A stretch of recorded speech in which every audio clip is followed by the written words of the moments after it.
Fire. This week on the $1 Million Plan, I've decided to do the show a little different this week. I'm flying completely blind. Well, what does that mean?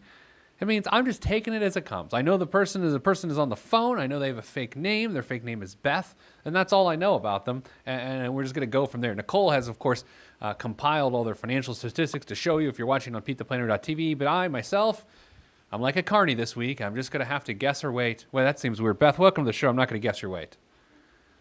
Oh, well, with all the fitness comparisons, I'm ready to tell you it's 170, and I got to work on that, too. Hey, you know what? I would love to be 170. So welcome to the show. I want you to understand, and that me not knowing what in the world's about to happen is not me not caring. It's really about me being able to be present with you and not act like I know everything, so I can just listen to what's going on in your life. Why are you on the show today? What are we working on? Well, I think the big thing is working on how you balance financial fitness with mental health issues that kind of make you stumble with your path. Oh, yes. Yeah, you know what? It's funny you bring this up. I have a lot of people in my family, immediate, extended, that have dealt with mental health concerns over the years. So it just so happens I'm sort of an amateur mental health and money expert. So I'm glad you're here. Can you speak in more specifics? Like what's going on in your past or in your situation that combines the two? Yeah, I'm 37. Okay. I'm married to a 42-year-old husband. We have an almost 8-year-old and a 6-year-old. So we have 2 sons. And the almost 8-year-old has autism. And it's led to my husband having to reduce his hours significantly and then being fired in December. And it just, it's really difficult when you always thought you'd have a dual income and you were planning on earning more and more and working really hard, and then your kids can't even stay in school. Yeah. Well, let's, it sounds like we may need to address a more immediate need and possibly triage the single employment situation. Is it still a single employment situation, or has your husband regained some ability to work? No, it's single employment, but he did file for unemployment. So we're working through that process. We've never had to deal with unemployment before, so we're figuring out what that means. Now, your older son, the one that has autism, is he attending school or is he staying at home? Yeah. What's the situation now? He's attending school, a really limited schedule, so it's 9 to 1. And we drive him, so it's really, my husband has about 4 hours of free time, and I can't believe all the work that it takes to do medical claims and everything. And my husband has been fighting depression to go to a therapist and coordinate our younger son to go to a therapist. So it's just a lot of busy work that I would love to have him do a part-time job in consulting because he's really talented, but I don't see that for the next 6 months anyway. Yeah, I don't know if you feel this way, but I can just say from experience, it's kind of hard to care about something as trivial as money when your life feels so much more important than just dollars and cents. Does that resonate? Yeah, but I love your show so much that I just think all the lessons that you teach people, I want to make sure I'm following those rules too. Yeah, I don't want to take it down and trivialize it to this level of, well, you do the best you can with what you got, and that's great, and it probably makes it for a nice Hallmark card. But let's dig through some of the numbers here. So, Nicole, if you can punch up, I want to see. So, Beth, your household income, which I guess this would be your income, is $69,000 a year, right? Mm-hmm. And what was it prior to your husband losing his job?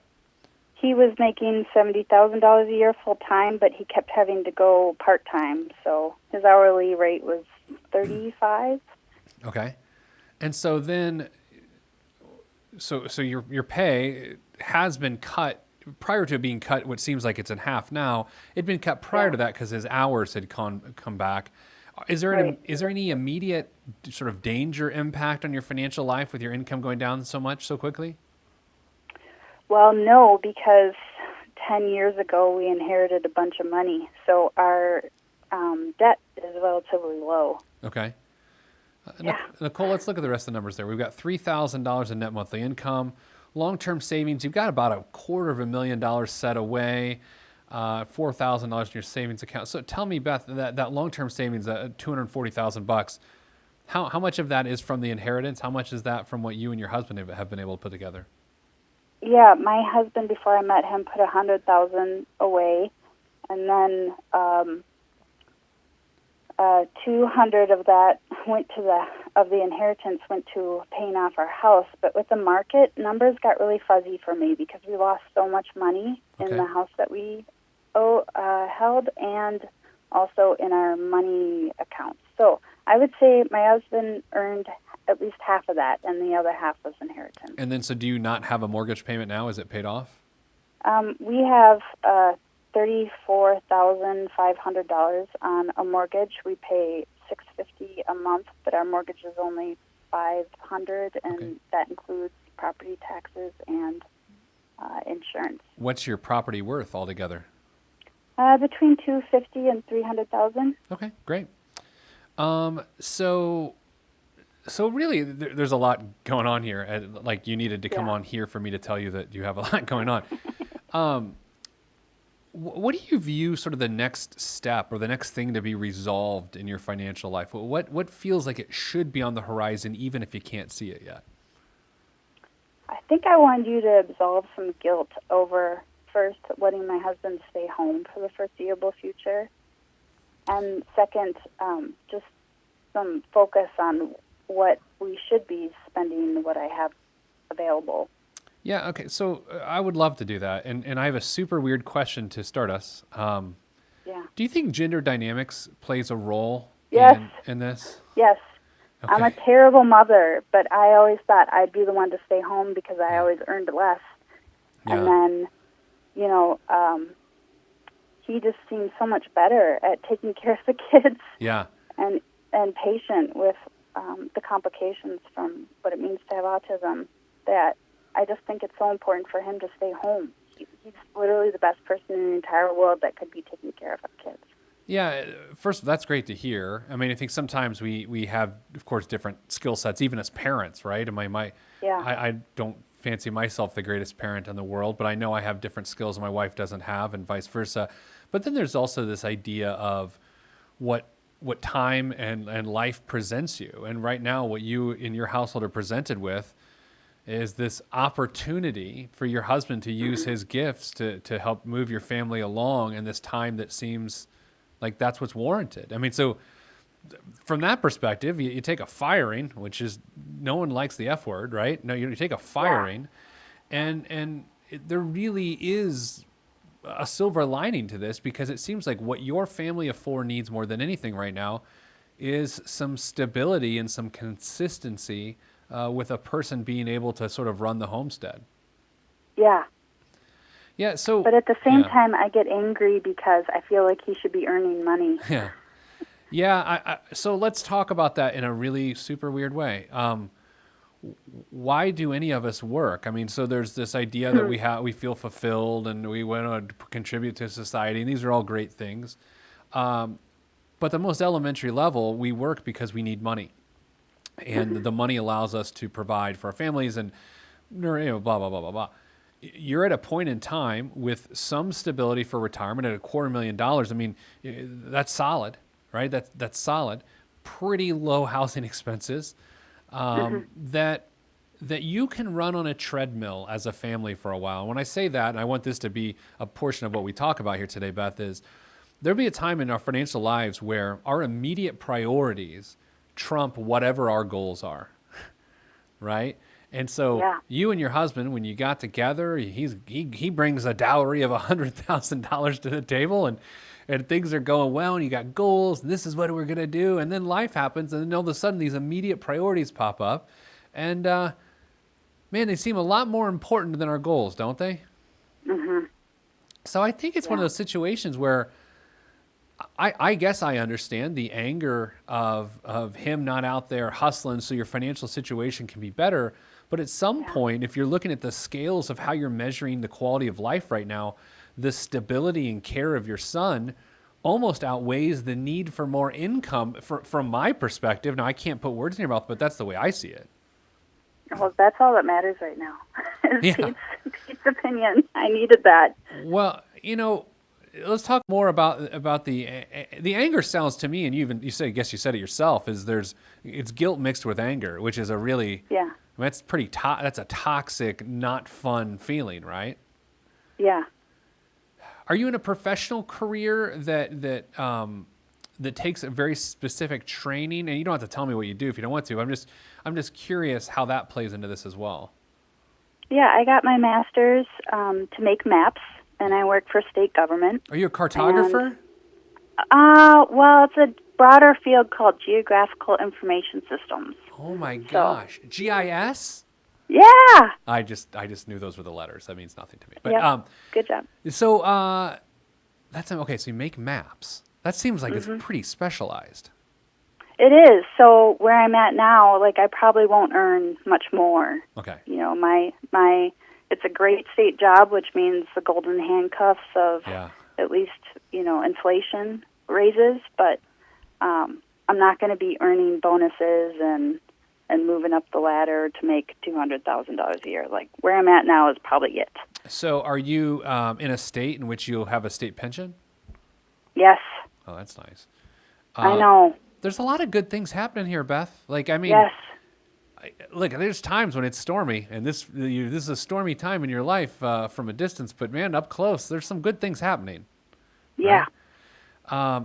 I assume you've got solid health insurance through the state. Oh yeah, it's great. So you're not I mean, while you have a lot of medical bills, are you incurring a great expense for those, or it's just a matter of the administration of them? No, our medical debt is zero. We'll be fine. But that $35 copay 4 times a week is, what I'd like to spend on going out to eat because I'm selfish. You know what? I have to admit, since we're in the trust tree right now, I ate an $11.92 lunch today, which, look, sometimes I've had more expensive lunches, but I'll be honest, if I'm swinging by just to grab something quick and I spend $11.92 on myself on a random Tuesday, that doesn't seem like it makes a lot of financial sense. Yeah. So, okay, let's get here then. Is there a point in time, and this is where the uncertainty really, just drives the emotion. Is there a point in time in which your oldest son, will become more independent in the foreseeable future, or is that just the unknown?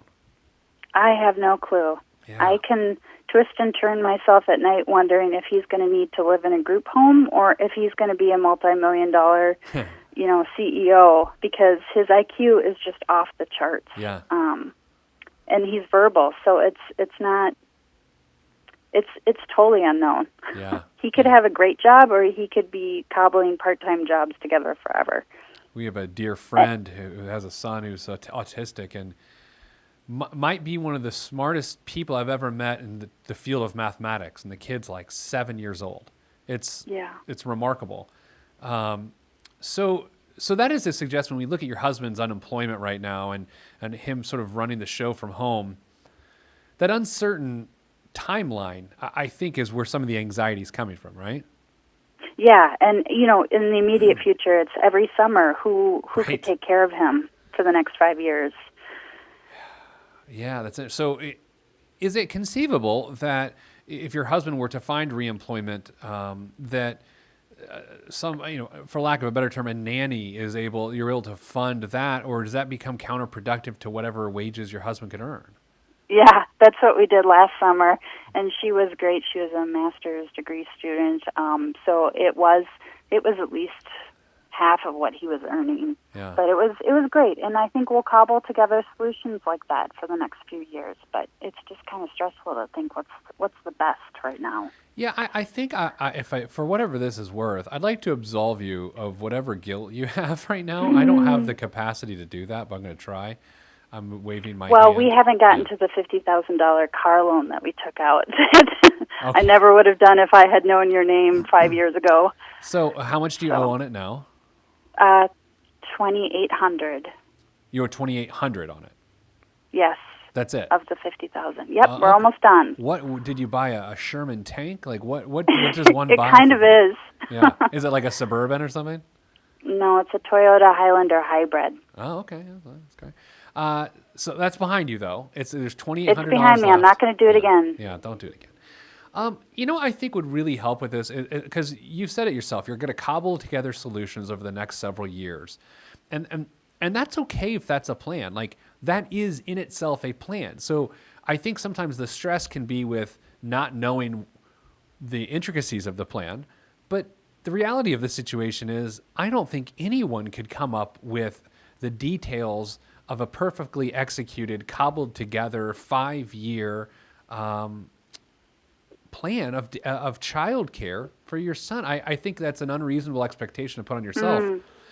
However, I do have to get to a point where there's something on the other side of the uncertainty. Now, it sounds impossible to know what's on the other side of uncertainty, but financially speaking, what we know about you from a retirement perspective, so from a long-term perspective, from a 25 to 30-year perspective, we think things are looking pretty good for you. Not great, but good, right? I mean, let's say 25, your money will double likely 3 times the money you have right now. So $250,000 becomes 500, 500 becomes a million becomes 2 million. So I know if nothing else changes, that $240,000 is properly invested in the market.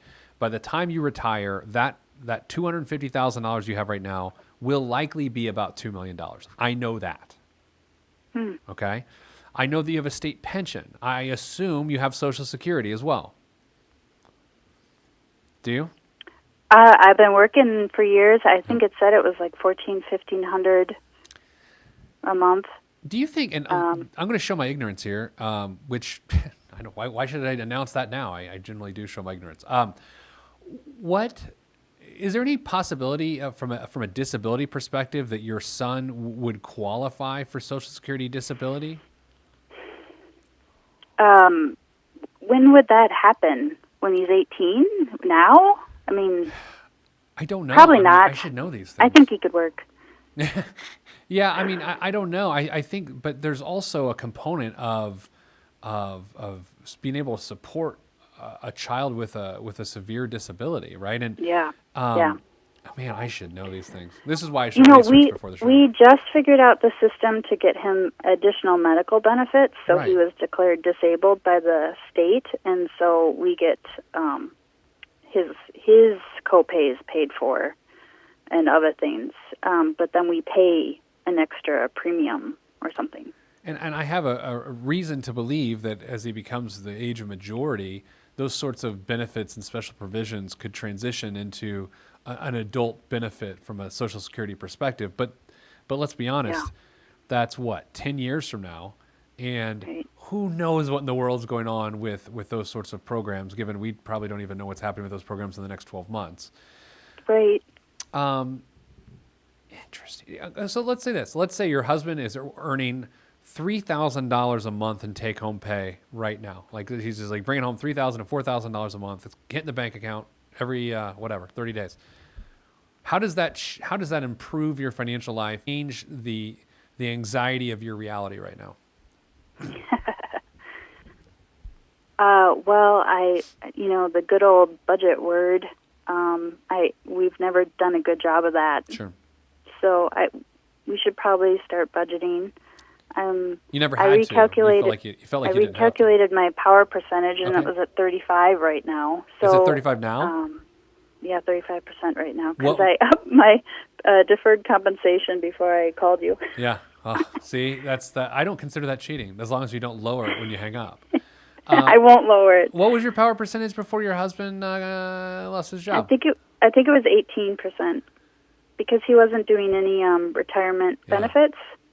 So were you consuming a majority of his income just Oh, sort of we were frivolously? consuming so much because it was coping mechanism. So Oh, it's, yeah. we're both working, let's get takeout. Oh, takeout. Or let's travel, or, we have money, let's give a gift, or let's, Yeah. Here's a phrase that's just going to be super empty, and I'm sorry. I'm just thinking about it. No.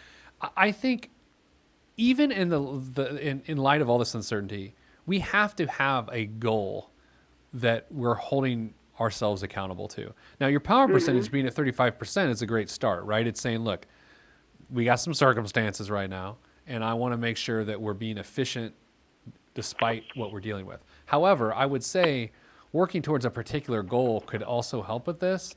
It's just a matter of what's the goal. It probably should not be a consumer-driven goal. Like, if we do this, we can go on vacation. Like, it's probably not a good thing because that's what you're trying to escape.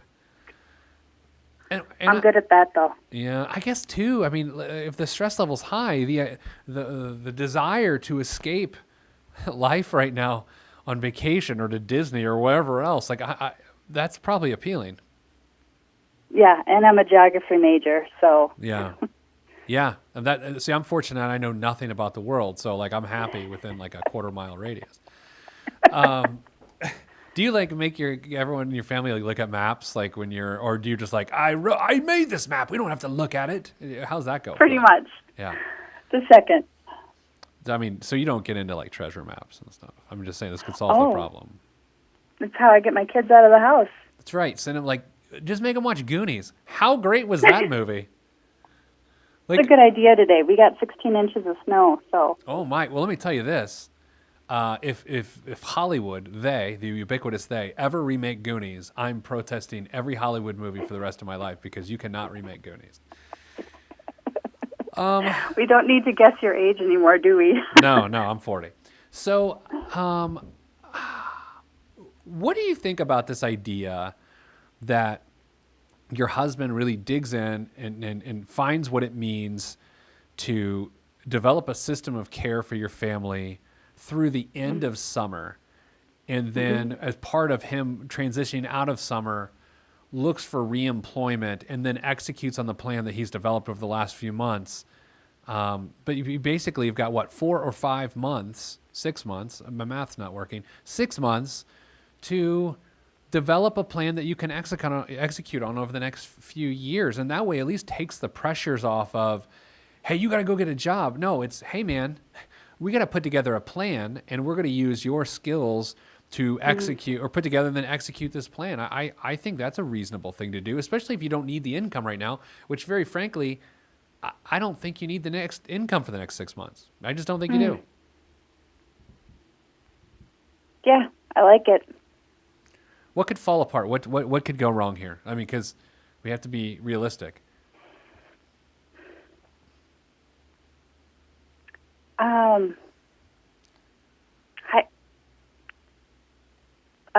We're underinsured for life insurance. How about that? Yeah, that's not good. I mean, no, that's tough. I mean, if somebody goes down, I mean, like, someone's dead, that's a problem, right? Yeah. Because yeah. it's just a problem. But, whereas I would want you to obviously increase your life insurance, I mean, probably get you, and especially with a special needs child, and then you're talking about needing more life insurance than normal. You probably both need $1 million or so. Ooh. I know. I mean, with special needs, that's one of the special needs is a need for more life insurance. Yeah. Can you max out through the state, or are you like, what can you get through the state? They provide my salary, and then I bought an additional 20 with the plan that I was going to increase it, but I found out you can only increase it $5,000 every time they open it up. So boy, that's a great benefit for the people. Yeah, it stinks. So I have my salary plus $25,000, and then I have my husband at $25,000, and that's it. Yeah, he got quoted. Yeah, what do you get quoted? Went through the whole process, and it was a lot because he got diagnosed with depression. Yeah, depression will impact your life insurance rates big time. How much did you try to get? Another $250,000 or so, or $100,000? What did you try to get? $250,000. Yeah. And it was going to be like $70 a month. Which isn't that's bad. I mean, that's like that's like what, 6 of the lunches I just had, right? That's not bad. That's not bad. That's not a bad thing though. Honestly, at $70 a month for $250,000, I would do that like right now. Okay. I really would, and probably maybe even get a joint policy or additional policy on you where you could get another $250,000. I just think with special needs children and to have a child and then to have so little life insurance, that I don't know if you feel anxiety over the scenario that we're discussing right now, but as someone who's advising you on what's going on, the only thing you've mentioned to me that has actually brought me anxiety is this. Yeah. Can I count that 70 towards my power percentage? Yeah, sure. If it makes you feel better. Here's the crazy thing. Like I have empathy towards your situation, but your situation doesn't scare me. Like I'm empowered by your situation. I feel like you will help a lot of people on this episode of the podcast with your willingness to be vulnerable and let us know that, look, sometimes when you're the only working parent, there's some pretty ugly emotions that come with that. And even if the fact that the person or the situation you're angry with, you're so glad it's happening because the people you love are being served. So I'm not dismayed at all by what I've heard other than the life insurance. I'm impressed. So I think you have to make it through the summer, and you better have a heck of a plan, even if maps are involved. I think that would be helpful. That's wonderful. Thank you, Pete. My pleasure. Anything else I can assist you with? No. All right. Well, Beth, I wish you, fake name Beth, of course. So, I mean, it's always nice to deliver a personal message to someone and call them the wrong name.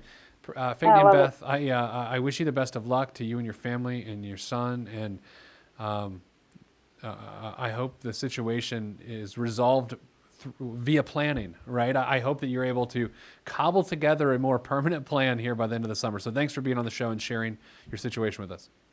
Thank you, Pete. You're the best. That's it for this week's show.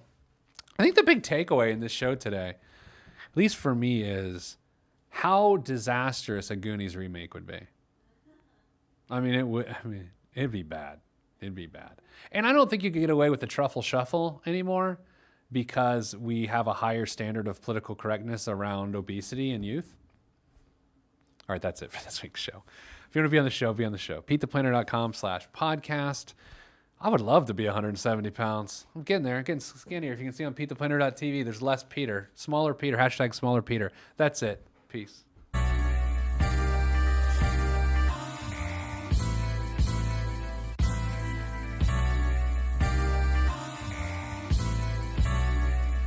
This is where I came from. Planet Lovetron, where we drop love bombs, funk missiles, and live in soul shelters. No helter-skelter. The heat don't swelter because everybody stays cool. Left many moons ago to bring the philosophies of my ancestors to another place, God. Picked the third rock, gave me to my earth family, and told me to create. And so I am. Pen in my hand, microphone on the stand. Over vinyl, I command and demand. Magnificence in an instance, I can make you dance, cry, or love. Fly as a dove, released from Everest. The fresh is fresh, and you can call me E.T. Word to John Tesh. Let me bless this harmonic presentation. It's amazing, so amazing. I'm the reason. Salutations, I bring you Lovetron greetings from a faraway land. I am the sole controller. Put the remote down and let me take control. You're now a part of my zone, so enjoy yourself. Lovetron can restore your health. I bring you greetings, salutations. How you doing? And is that how y'all say it? The tinkling of the keys is an homage to the little star. I sojourn over poetic descriptions of sound to travel to my other world.